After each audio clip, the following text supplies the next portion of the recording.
안녕하십니까. 월간조선 권세진 기자입니다. 문재인 대통령 임기가 1년 정도밖에 남지 않았습니다. 문 대통령에 대한 레임덕 현상이 이제 가시화되면서 과거 비화가 하나둘씩 나오고 있죠. 오늘 소개드릴 이야기는 노무현 전 대통령과 문재인 대통령 관계입니다. 문재인 대통령을 정치로 입문시킨 사람은 노무현 전 대통령이죠. 원래 이제 정치에 관심이 전혀 없다던 문재인 대통령, 어떻게 정치에 입문했는지에 대해서 전 열린우리당 사무총장인 염동연 전 의원이 최근 회고록을 완성했습니다. 이분은 이제 최근에 정치 활동이 별로 없어서 젊은 층에서는 좀 잘 모르는 분들도 있을 텐데요. 국회의원이었던 노무현 전 대통령에게 대통령 해봐라, 도전하라, 이렇게 처음 제안을 했고 결국 대통령으로 만들어낸 인물입니다. 사실 노무현이라는 대통령은 영호남의 합작이라고 할 수가 있죠. 부산 출신이고 호남의 지지를 얻어서 대통령이 됐죠. 부산 출신인 노무현을 그렇게 만든 사람이 바로 이 염동연 전 총장입니다.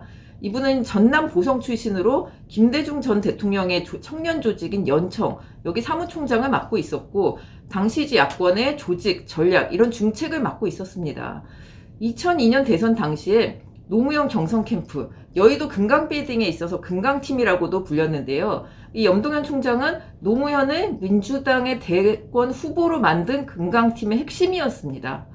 대선 때는 후보 정무특보를 맡았고 참여정부 때는 노무현 대통령에게 직언을 할 수 있는 몇 안 되는 실세이기도 했죠.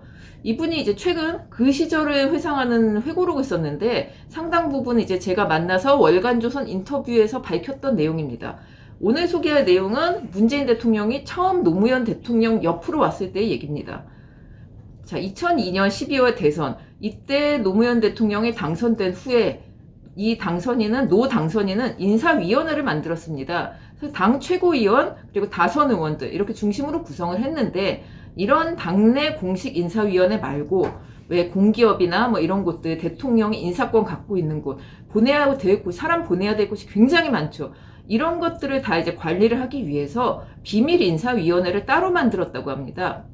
이 당선인은 이제 대선 승리에 이르기까지 당내에서 이제 온갖 풍파를 다 겪었죠. 그러면서 당내에 그렇게 믿을 만한 사람이 많지는 않은 상태였습니다. 그래서 방금 말씀드린 이 염동연 총장, 그리고 문희상 비서실장 내정자, 그리고 신계륜 당선자 비서실장, 뭐 이런 핵심 인물들만으로 비밀 인사위원회를 만들었다고 합니다. 롯데호텔에 모여서 이제 비밀리에 자리를 가졌는데요. 세 번째 회의를 하던 날 갑자기 노무현 당선인이 문재인 변호사를 데려왔다고 합니다. 근데 이때가 어떤 상황이었냐면 노무현 당선인이 이제 민주당, 당시 새천년 민주당이었죠. 당 후보가 되기까지 어마어마한 어려움을 겪었습니다. 사실 이제 당선인이 영남 출신이니까 동교동계에서는 그를 당선시키지 않으려고 온갖 방법을 다 쓰고 그랬죠. 그러니까 호남에서도 배척을 받았고 영남이라고 해서 뭐 노무현의 호의적인 조직이 있었을 리가 없죠.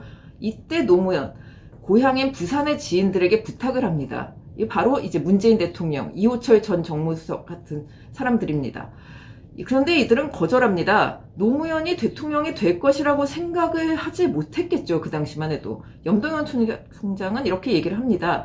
금강팀이 유리걸식할 때 그들은 제발 그냥 나 좀 그만 놔둬라. 노무현 대통령 돼도 그 근처에 얼씬도 안 할 거니까 이렇게 얘기를 했다고 합니다.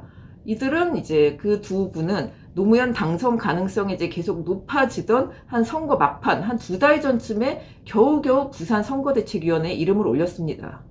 결국 이제 금강팀 캠프는 대선이 끝나도록 문재인이라는 사람의 얼굴을 본 적이 없다고 합니다. 그러던 중에 이제 당선되고 나서 비밀 인사위원회에 떡하니 나타난 거죠. 당시에 이제 노무현 당선인의 측근들 중에 염동연, 안희정 이런 분들은 나라종금 사태에 엮여서 청와대에 들어가기가 좀 곤란한 시점이었습니다. 뭐 결국 나중에 무죄로 결론이 나긴 했지만 그러다 보니 노무현 당선인은 당 안팎에 믿을 사람 뭐 거의 없는 상태였고 그러다 보니 이제 예전에 부산에서 같이 시민운동했던 문재인, 이호철 이런 사람들을 청와대로 불러들일 수밖에 없는 상황이 됐습니다. 자, 문재인과 이호철 이분들이 지금 나라를 어떻게 만들었는지는 제가 따로 설명을 드리지 않겠습니다. 그리고 노무현 대통령이 이제 문재인 변호사를 정치권으로 불러들이려 한 게 이게 처음은 아니었고요. 2002년 대선 전에 12월 대선 전에 6월 지방선거가 있었죠. 이때 이제 노무현 후보는 문재인 변호사에게 부산시장에 나오기를 청합니다. 같은 해 12월에 대선이 있고 6월 지방선거에서 이제 선거 돌풍을 한번 일으켜 보려고 했겠죠. 부산시장에서 이제 새로운 인물 한번 내보내보자. 당연히 문재인 변호사는 거절을 했습니다. 근데 당시에 이렇게 얘기를 했다고 합니다. 나는 정치에 절대로 관심이 없고 노무현이 대통령이 돼도 그 근처에 얼씬도 안 할 것이다. 이렇게 얘기를 했는데 그 주변에서 어떻게 들리겠습니까? 뭐 노무현이 대통령 될 리가 없으니까 저런 소리를 하는구나. 뭐 이렇게 받아들였다는 겁니다. 그때 이제 노무현은 친구의 그런 얘기에 상처를 크게 받았다고 합니다. 그러니 이제 캠프에서도 문재인 변호사에 대한 마음이 좋을 리가 없었죠. 그래서 이제 그때 노무현을 대통령으로 만든 사람들, 당시 캠프 관계자들은 문재인은 노무현이 어려울 때 도와준 적이 없는 사람, 이런 생각을 좀 갖고 있습니다. 대선 때에도 청와대에서도 계속 그랬다는 겁니다. 성공할 수 있었던 노무현 정부에 역행하는 인물이었다. 이런 얘기도 나오고요. 결국 노무현 대통령 서거하고 나서 노무현을 이용해서 정치를 하고 있다. 이런 얘기까지 나왔습니다.